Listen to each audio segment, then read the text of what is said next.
తెలంగాణలో పీసీసీ కార్యవర్గం list final కావడంతో ఆశావాహుల్లో ఉత్కంఠ నెలకొంది.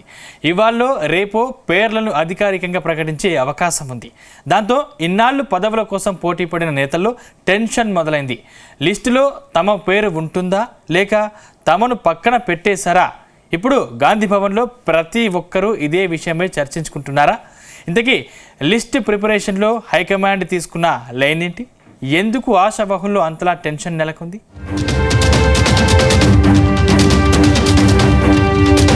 తెలంగాణలో కాంగ్రెస్ ప్రభుత్వం ఏర్పడి దాదాపు 17 నెలలు పూర్తయింది. కాంగ్రెస్ ప్రభుత్వం ఏర్పడిన సమయానికి టీపీసీసీ చీఫ్ గా రేవంత్ రెడ్డి ఉన్నారు. ఆ తర్వాత కాంగ్రెస్ పార్టీ అధికారంలోకి రావడంతో రేవంత్ రెడ్డి ముఖ్యమంత్రి అయ్యారు. ముఖ్యమంత్రి పీఠాన్ని రెడ్డి సామాజిక వర్గానికి కేటాయించడంతో రాష్ట్ర పార్టీ చీఫ్ గా బీసీ సామాజిక వర్గం నుండి మహేష్ కుమార్ గౌడ్ కు అవకాశం దక్కింది. అయితే టీపీసీసీ చీఫ్ గా మహేష్ కుమార్ గౌడ్ ఎన్నికై ఇప్పటికీ 8 నెలలు పూర్తి అవుతుంది.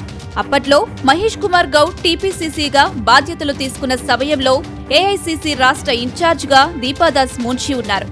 జనవరిలో లిస్టు వచ్చేస్తుంది అనుకున్న సమయంలో ఇన్ఛార్జ్ మార్పు జరిగింది. మీనాక్షి నటరాజన్ బాధ్యతలు తీసుకున్నాక మరోసారి లిస్టుపై కసరత్తు జరిగింది. ఇందులో భాగంగానే ఆలస్యమవుతున్నట్టు పార్టీ వర్గాల్లో చర్చ జరుగుతుంది.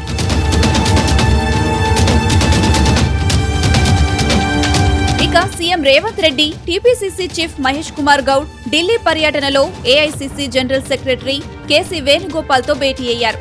దాదాపు 2 గంటల పాటు కార్యవర్గ కూర్పుపై విస్తృతంగా చర్చించారు. అయితే రాహుల్ గాంధీతో చర్చించిన తర్వాత టీపీసీసీ కార్యవర్గ కూర్పు ఫైనల్ కానుంది. ఈసారి కార్యవర్గం లిస్టులో 4 లేదా 5 వర్కింగ్ ప్రెసిడెంట్లు ఉండే ఛాన్స్ ఉందట. అటు 20 నుంచి 35 మంది వైస్ ప్రెసిడెంట్లు ఉండే అవకాశం ఉంది. అటు 40 మంది నుంచి 60 జనరల్ సెక్రటరీలు, పీసీసీ సెక్రటరీలు, సుమారు 30 మంది రాజకీయ వ్యవహారాల కమిటీ, ఎలక్షన్ కమిటీ, ప్రచార కమిటీ, క్రమశిక్షణ కమిటీ, అనుబంధ సంఘాలు, అధికార ప్రతినిధులతో కలిసి ఓ పెద్ద లిస్ట్ ప్రిపేర్ చేసినట్టు సమాచారం. ఇప్పటికే ఈ లిస్టుపై పీసీసీ చీఫ్, రాష్ట్ర పార్టీ వ్యవహారాల ఇన్ఛార్జ్ మీనాక్షి నటరాజన్ ఢిల్లీలో AICC chief Kharge, AICC general secretary KC Venugopal ను కలిసి లిస్టుపై చర్చలు జరిపారట. ఆ తర్వాత తమ అభిప్రాయాలు చెప్పారట. కానీ ఫైనల్ నిర్ణయం మాత్రం అధిష్టానానికి వదిలివేసినట్టు తెలుస్తుంది.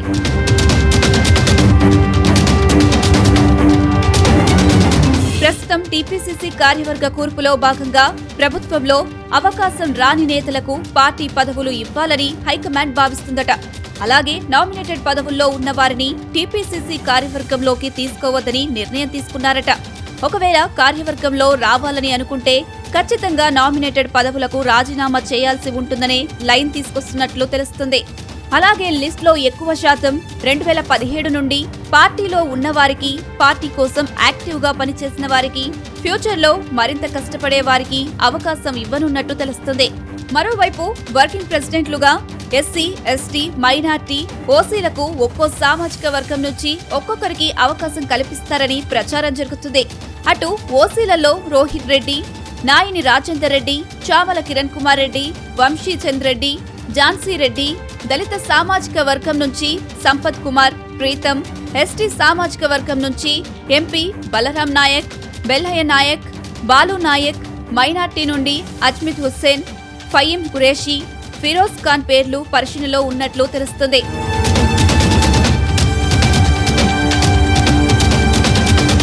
మొత్తం మీద టీపీసీసీ కార్యవర్గం లిస్ట్ అఫీషియల్ గా రిలీజ్ కాలేదు.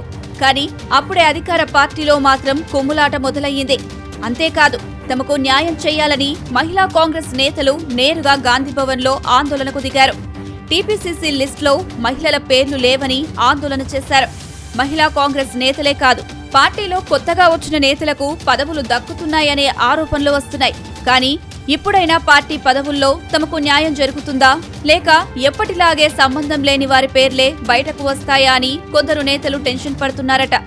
ఏది ఏమైనా టీపీసీసీ కార్యవర్గం కూర్పు మాత్రం హైకమాండ్ పెద్దలకు పెద్ద తలనొప్పిగా మారిందని అంటున్నారు.